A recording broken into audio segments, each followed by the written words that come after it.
Hello students, my self Najiba Ibrahim and welcome back to my channel e learning accounts and maths. हमने question number 32 तक सारे questions कर लेते। आज हम करेंगे question number 33। From the following balance sheet of Ajanta limited as at 31 March 2017 prepare a cash flow statement. Ajanta limited की balance sheet से हमें कैश फ्लो स्टेटमेंट प्रिपेयर करना है। ओके, उसके बाद देखिए नोट्स टू अकाउंट्स में क्या क्या गिवन है। रिजर्व एंड सरप्लस में general reserve and balance in statement of profit and loss. General reserve में देखिए लास्ट ईयर वैल्यू शो कर रहा है 1,20,000, करंट ईयर भी सेम वैल्यू शो कर रहा है 1,20,000। मतलब कंपनी ने करंट ईयर में रिजर्व में 1 रुपया भी ट्रांसफर नहीं किया है। ओके, जितना लास्ट ईयर वैल्यू था उतना करंट ईयर सेम वैल्यू है। उसके बाद statement of profit and loss का बैलेंस लास्ट ईयर 0 था, करंट ईयर कंपनी को प्रॉफिट हुआ 1,20,000 का। Okay, next point, trade payables में creditors and bills payable last year का एंड करंट ईयर का दोनों बैलेंस गिवन है, तो आगे देखेंगे कि इसका हम कैलकुलेशन कैसे करेंगे। उसके बाद देखिए अदर करंट लायबिलिटीज में आउटस्टैंडिंग रेंट लास्ट ईयर का भी वैल्यू गिवन है एंड करंट ईयर का भी। उसके बाद टेंजिबल एसेट में plant and machinery and accumulated depreciation दोनों का opening balance and closing balance दोनों गिवन है। उसके बाद लास्ट पॉइंट बहुत ही ध्यान से आप लोग देखिएगा, यहाँ लिखा हुआ है नॉन करंट इन्वेस्टमेंट। बहुत सारे बच्चे यहाँ पे शेयर्स पढ़ के उन्हें लगेगा कि ये फाइनेंसिंग एक्टिविटी से रिलेटेड है, तो इसकी एंट्री हम फाइनेंसिंग एक्टिविटी में करेंगे। अगर आप ऐसा सोच रहे हैं तो आप बहुत ही गलत सोच रहे हैं, आपका क्वेश्चन रॉन्ग हो जाएगा। बहुत ही ध्यान से सुनेगा students. Issue of shares and purchase of shares दोनों ही डिफरेंट पॉइंट्स होते हैं। इश्यू ऑफ शेयर्स की एंट्री हम फाइनेंसिंग में करते हैं, परचेज ऑफ शेयर्स की एंट्री हम इन्वेस्टिंग में करते हैं। ओके, तो यहाँ देखिए नॉन करंट इन्वेस्टमेंट लिखा है एंड उसमें लिखा हुआ है शेयर्स इन XYZ लिमिटेड। इसका मतलब ये है कि कंपनी ने XYZ लिमिटेड का शेयर्स परचेज किया है। इन्वेस्टमेंट लिखा है ना, कंपनी ने इन्वेस्ट किया है। ओके, कंपनी ने इन्वेस्ट किया है, शेयर्स को परचेज किया है, तो ये शेयर्स इन XYZ लिमिटेड वाला पॉइंट ये चला जाएगा आपका इन्वेस्टिंग एक्टिविटीज में। ओके, समझ में आया आपको। उसके बाद एडिशनल इंफॉर्मेशन में point A, during the year 2016 and 17 a machinery costing 50,000 and accumulated depreciation thereon 15,000 was sold for 32,000। एक मशीन का कॉस्ट था 50,000 जिसपे एक्यूमुलेटेड डेप्रिसिएशन लगा 15,000, उसे कंपनी ने 32,000 में बेच दिया। Okay, point B, 9% debentures 80,000 were issued on 1 April 2016। Company ने 1 अप्रैल 2016 को 80,000 डिबेंचर्स इशू किया। ओके, ये था क्वेश्चन आपका। अब देखिए इसका सॉल्यूशन। तो सबसे पहले हम cash flow from operating activity करेंगे। Point A, cash flow from operating activities. इसमें सबसे पहले किसकी एंट्री करते हैं? नेट प्रॉफिट बिफोर टैक्स की एंट्री होती है ना।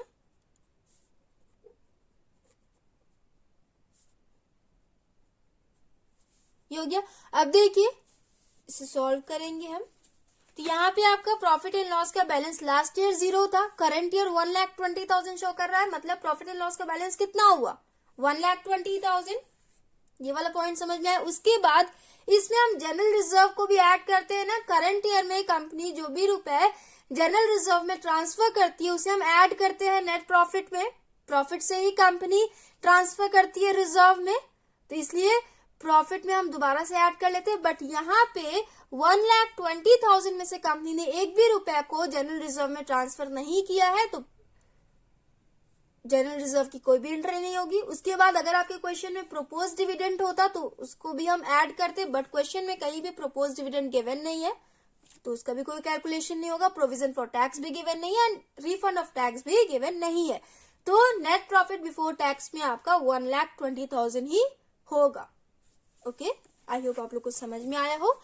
यहाँ लिखेंगे 1,20,000। लास्ट ईयर वैल्यू 0 था, करंट ईयर 1,20,000 था, तो 1,20,000 हमने लिख दिया। इसके बाद नॉन कैश आइटम्स का हम एडजस्टमेंट करते हैं ना। Adjustments of non cash items. इसमें क्या आ जाएगा, देखिए सबसे पहले शेयर कैपिटल दिया हुआ है तो ये तो नहीं आता है। रिजर्व एंड सरप्लस की एंट्री हमने पहले ही कर ली। उसके बाद लॉन्ग टर्म बोरोइंग्स में 9% डिबेंचर्स दिया हुआ है, तो डिबेंचर्स की एंट्री हम फाइनेंसिंग में करते हैं, बट अगर इस डिबेंचर पे कंपनी ने इंटरेस्ट पे किया है तो वो ऑपरेटिंग एक्टिविटी में आता है ना, नॉन ऑपरेटिंग एक्टिविटी में उसका हम कैलकुलेशन करते हैं, तो इसकी एंट्री हो जाएगी। अब देखिए क्वेश्चन ये आता है कि इसका इंटरेस्ट हम कैसे कैलकुलेट करेंगे। यहाँ पे लिखा हुआ है 80,000 कंपनी ने डिबेंचर्स 1 अप्रैल 2016 को इशू किया, तो इंटरेस्ट ऑन डिबेंचर के कैलकुलेशन देखिए स्टूडेंट्स, इंटरेस्ट ऑन डिबेंचर्स देखिए 31 मार्च 2016 को कंपनी के पास कितना डिबेंचर था, 2,40,000 यहां शो कर रहा है ना। उसके नेक्स्ट डे को 31 मार्च को यहाँ पे 2,40,000 डिबेंचर था। उसके नेक्स्ट डे को 1 अप्रैल 2016 को कंपनी ने 80,000 का डिबेंचर और इशू कर दिया। ओके, तो अब कंपनी के पास टोटल कितने डिबेंचर्स हो गए, 2,40,000 प्लस 80,000। 2,40,000 तो पहले से ही था, उसके साथ साथ कंपनी ने और डिबेंचर्स इशू कर लिए हैं, तो टोटल डिबेंचर कंपनी के पास कितने हो गए, 2,40,000 प्लस 80, 3,20,000। तो पूरे साल 1 अप्रैल 2016 से लेके 31 मार्च 2017 तक कंपनी के पास 3,20,000 डिबेंचर था, तो ये पूरे साल कंपनी 3,20,000 पे इंटरेस्ट पे करेगी। आई होप आप लोगों को समझ में आया होगा। तो 3,20,000 इंटू इंटरेस्ट रेट कितना दिया हुआ है, 9/100। पूरे साल का कैलकुलेट करेंगे तो मंथ का कैलकुलेशन तो होगा नहीं,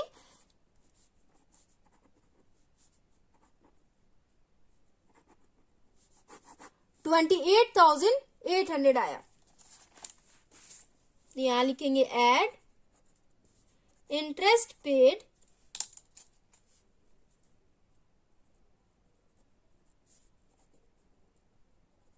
$28,800।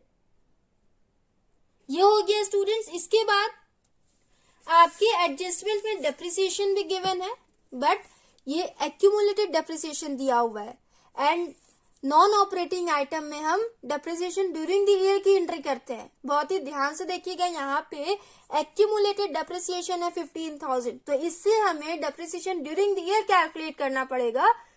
उसके बाद हम यहाँ पे कैलकुलेट करेंगे, एंट्री करेंगे। ओके, तो देखिए सबसे पहले हम एसेट अकाउंट बना लेंगे ना। एक्यूमुलेटेड डेप्रिसिएशन का भी ओपनिंग एंड क्लोजिंग बैलेंस दोनों ही गिवन है, तो उसके लिए हमें प्रोविजन फॉर डेप्रिसिएशन अकाउंट भी बनाना पड़ेगा। हो गया। अब देखिए प्लांट एंड मशीनरी का ओपनिंग बैलेंस कितना है, ये 2016 वाला कॉलम पीछे वाला है एंड 17 आगे वाला है। तो पीछे वाला कॉलम ओपनिंग बैलेंस हुआ ना, 13 लाख ओपनिंग दिया हुआ है, तो यहां हो जाएगा to balance BD 13 lakh. Students यहाँ पे एसेट अकाउंट हटा के आप लोग प्लांट एंड मशीनरी अकाउंट कर लेना। ओके, उसके बाद क्लोजिंग बैलेंस कितना हो जाएगा, बाई बैलेंस CD 14,90,000 ये हो गया। इसके बाद प्रोविजन फॉर डेप्रिसिएशन में भी ओपनिंग एंड क्लोजिंग बैलेंस की एंटर कर लेते हैं। यहां हो जाएगा बाई बैलेंस BD कितना दिया हुआ है, 1 लाख। उसके बाद यहां टू बैलेंस CD 1,50,000 ये दोनों हो गया। उसके बाद स्टूडेंट्स आपके एडजस्टमेंट में एक्यूमुलेटेड डेप्रिसिएशन भी दिया हुआ है 15,000, तो एक्यूमुलेटेड डेप्रिसिएशन की एंटर किस साइड होती है, यहां होती है ना। यहां लिखेंगे to plant and machinery account and bracket में हो जाएगा एक्यूमुलेटेड डेप्रिसिएशन 15,000 ये हो गया। मैंने आपको बताया था जब आपकी क्वेश्चन में एक्यूमुलेटेड डेप्रिसिएशन गिवन है तो आप depreciation during the year calculate करेंगे, एंड जब depreciation during the year given है तो आप एक्यूमुलेटेड डेप्रिसिएशन कैलकुलेट करेंगे। ओके, यहाँ देखिए 1,50,000 प्लस 15,000 ये हो जाएगा 1,65,000। 1,65,000 माइनस 1 लाख ये हो जाएगा 65,000। ये आया आपका depreciation during the year. Okay, उसके बाद इस एक्यूमुलेटेड डेप्रिसिएशन की एंट्री हम इसमें ट्रांसफर करते हैं ना, तो यहां लिखेंगे by accumulated depreciation 15,000 and company ने सेल भी किया है प्लांट एंड मशीनरी को 32,000 में, तो उसकी भी एंटर कर लेंगे। यहां लिखेंगे बाई बैंक 32,000। देखिए स्टूडेंट्स, यहाँ पे लिखा हुआ है 50,000 का मशीन था जिसे कंपनी ने 32,000 में बेचा एंड 15,000 का उस पर डेप्रिसिएशन भी लगा, तो प्रॉफिट और लॉस कैलकुलेट कर लेंगे ना। 50,000 का मशीन था जिसपे 15,000 का डेप्रिसिएशन लगा, तो इसे सॉल्व करिए, ये कितना हो जाएगा 35,000। अब डेप्रिसिएशन हटाने के बाद वैल्यू कितनी हो गई मशीन की 35,000, मतलब 35,000 वाले मशीन को कंपनी ने 32,000 में बेचा है जिसपे 3,000 का कंपनी को लॉस हुआ। 35,000 वैल्यू था मशीन का, कंपनी ने 32,000 में ही बेच दिया, 3,000 का लॉस हुआ कंपनी को, तो लॉस की एंट्री यहां करेंगे बाई लॉस ऑन सेल, ये हो जाएगा 3,000 हो गया। अब टोटल कर लीजिए 14,90,000 प्लस 3,000 प्लस 32,000 प्लस 15,000, ये हो जाएगा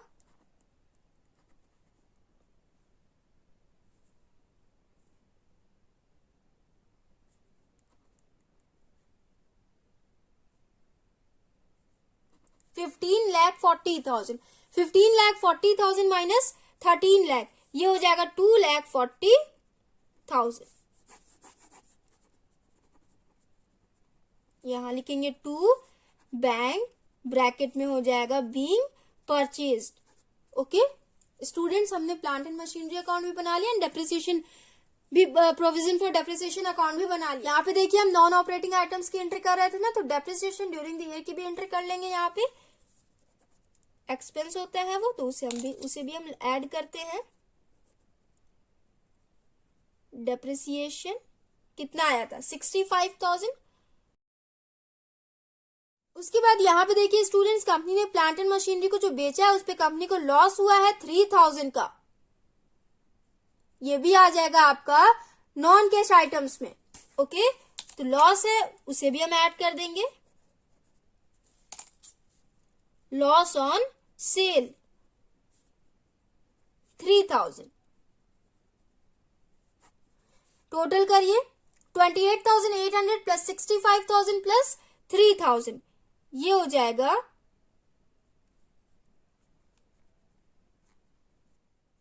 96,800, ये आया। अब इन दोनों को टोटल करेंगे 1,20,000 प्लस 96,800, ये हो जाएगा 2,16,000। 2,16,000 आया, ये क्या हो जाएगा आपका, समझ जाना आप लोगों के।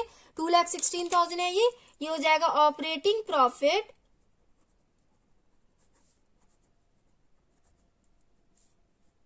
बिफोर वर्किंग कैपिटल चेंजेस, हो गया ये। इसके बाद हम current asset and current liability का ट्रीटमेंट करेंगे।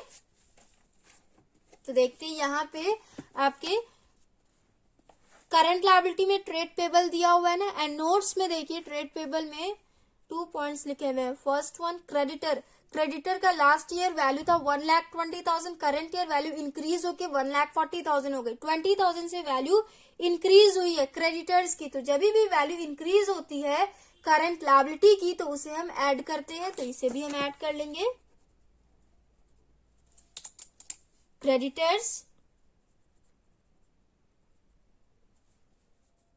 20,000 से वैल्यू इंक्रीज हुई है। उसके बाद देखिए students bills payable, last year value था 1,20,000, करंट ईयर वैल्यू डिक्रीज होकर 40,000 हो गई। तो जब भी वैल्यू डिक्रीज होती है करंट लायबिलिटी की तो उसे हम लेस करते हैं, यहां लिखेंगे लेस बिल्स पेबल। 1,20,000 माइनस 40,000, ये हो जाएगा 80,000। लेस करना है तो ये हो जाएगा ब्रैकेट में। ओके, उसके बाद अदर करंट लायबिलिटीज में आपका आ गया है आउटस्टैंडिंग रेंट, तो आउटस्टैंडिंग रेंट की भी हम एंट्री करेंगे ना इसमें। 1,60,000 लास्ट ईयर वैल्यू था, करंट ईयर वैल्यू इंक्रीज होकर 1,80,000 हो गई। तो जब भी करंट लायबिलिटी की वैल्यू इंक्रीज होती है तो उसे हम ऐड करते हैं। तो यहां लिखेंगे ऐड आउटस्टैंडिंग रेंट।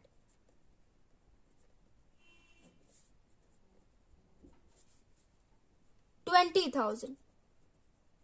बस सारे करंट लायबिलिटीज की हमने एंट्री कर ली, टोटल करिए प्लस 20,000 माइनस 80,000 प्लस 20,000, ये हो जाएगा माइनस 40,000।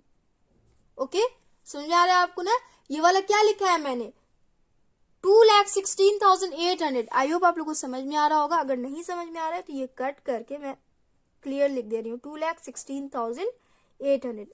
अब समझ में आ रहा होगा ना? ऑपरेटिंग प्रॉफिट है ये। ओके, कंफ्यूज ना होना आप लोग। उसके बाद देखिए स्टूडेंट्स, करंट एसेट का ट्रीटमेंट करेंगे हम। करंट एसेट में देखिए इन्वेंट्री लिखा हुआ है, लास्ट ईयर वैल्यू तो 1,60,000, करंट ईयर वैल्यू डिक्रीज होकर 1,20,000 हो गई। तो जब भी वैल्यू डिक्रीज होती है करंट एसेट की तो उसे हम ऐड करते हैं। तो यहां लिखेंगे ऐड इन्वेंट्रीज।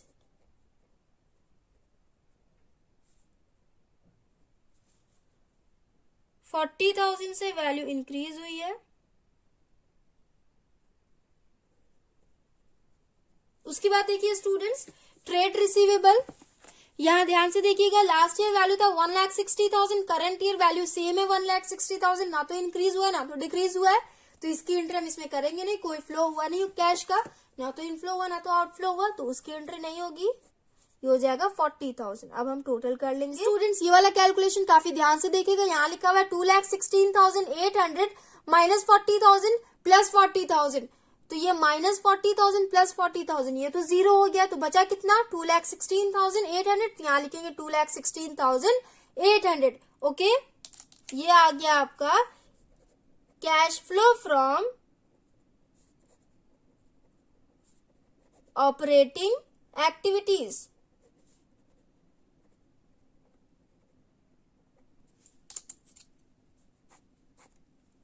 उसके बाद हम इन्वेस्टिंग एक्टिविटी से कैश फ्लो कैलकुलेट करेंगे। यहां लिखेंगे point B, cash flow from investing activities. इसमें देखिए स्टूडेंट्स, यहां पे टेंजिबल एसेट में नोट्स टू अकाउंट्स में लिखा हुआ है plant and machinery and accumulated depreciation. तो मैंने already plant and machinery account बना रखा है ना, तो वहां से कैलकुलेशन करेंगे। सबसे पहले परचेज अमाउंट आया हमारा 2,40,000 एंड कंपनी ने सेल किया है 32,000 में, तो इन दोनों की एंट्री कर लेंगे। डेप्रिसिएशन की कोई एंट्री नहीं होती है तो उसकी नहीं होगी। तो यहां लिखेंगे purchase of plant and machinery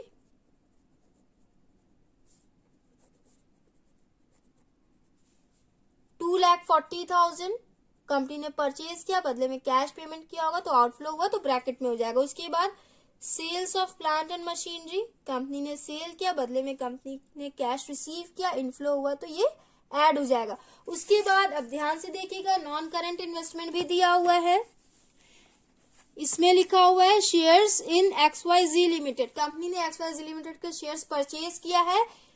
पहले से कंपनी के पास 1,60,000 का शेयर था, कंपनी ने पहले से उस कंपनी में इस कंपनी में इन्वेस्ट कर रखा था।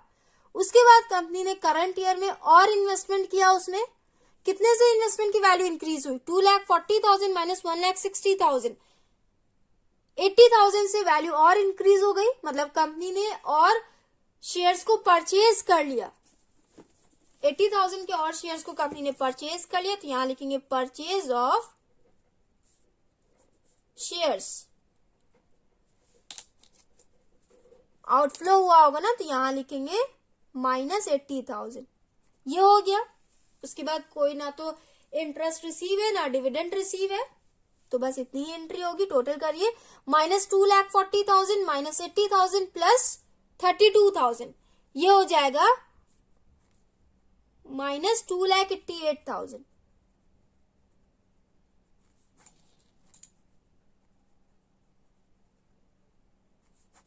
ये आ गया हमारा cash used in investing activities.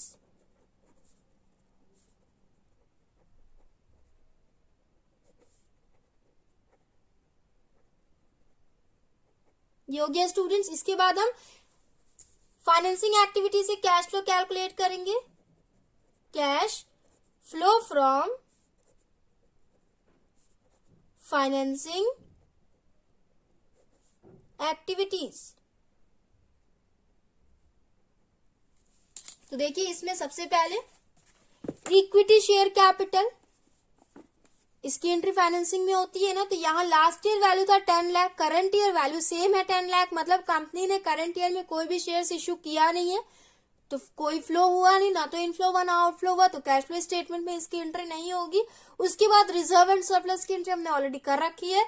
उसके बाद लॉन्ग टर्म बोरोइंग्स में 9% डिबेंचर, मैंने पहले बताया कंपनी ने करंट ईयर में और डिबेंचर्स को इश्यू किया, यहाँ पे आपका गिवन भी है। 1 अप्रैल 2016 में कंपनी ने 80,000 डिबेंचर्स इश्यू किया है, तो इसकी एंट्री करेंगे ना। 9% डिबेंचर्स, आप लोग लिख लेना, इश्यू ऑफ 9% डिबेंचर्स। इनफ्लो हुआ, कंपनी ने डिबेंचर इश्यू किया, बदले में कंपनी ने कैश रिसीव किया होगा, तो 80,000 का इनफ्लो हुआ, तो ये हो जाएगा 80,000। उसके बाद इस डिबेंचर्स पे कंपनी ने इंटरेस्ट पे किया, जिसकी एंट्री हमने यहाँ की हुई है। तो इंटरेस्ट पेड की एंट्री हम फाइनेंसिंग में भी करते हैं, तो यहाँ हो जाएगा interest on debentures 28,800 company payment कर रही है, आउटफ्लो हुआ तो माइनस में करेंगे। ओके, 80,000 माइनस 28,800 ये हो जाएगा 51,200। ये आ गया आपका cash flow from financing activities.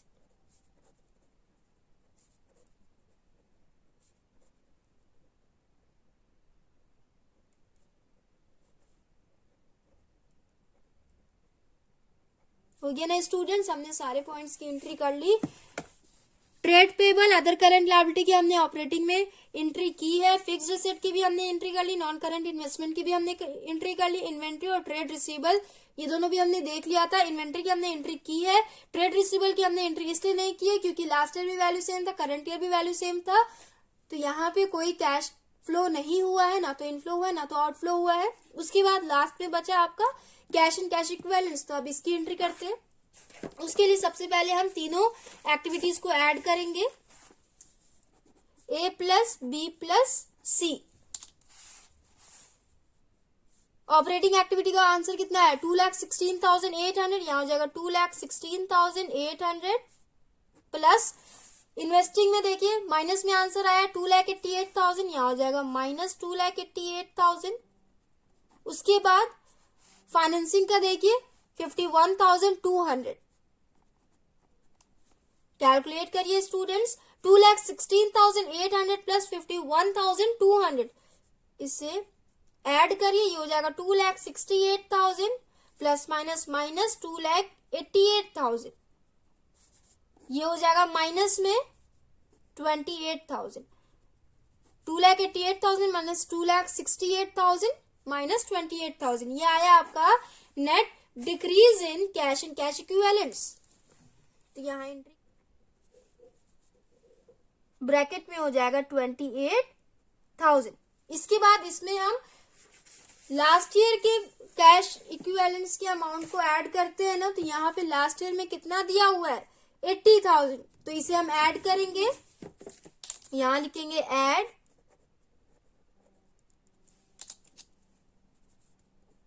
Cash equivalents 80,000। यहां देखिए स्टूडेंट्स, माइनस 28,000 प्लस 80,000 कितना हो जाएगा,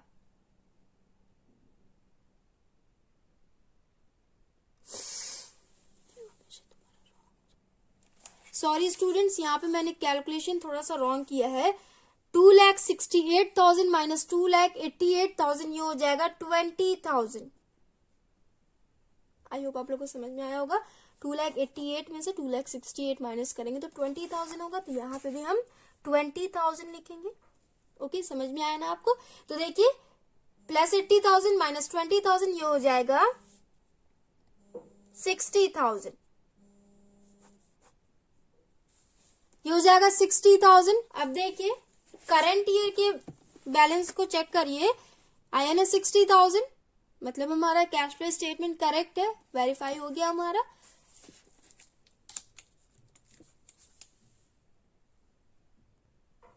यहां लिखेंगे कैश इक्विवेलेंट्स सो स्टूडेंट्स, हमने क्वेश्चन नंबर 33 भी कंप्लीट कर लिया। आई होप आप लोग को समझ में आया हो। नेक्स्ट वीडियो में हम नेक्स्ट क्वेश्चंस करेंगे। So if you like video then please like share comment and do subscribe my channel. Thanks for watching.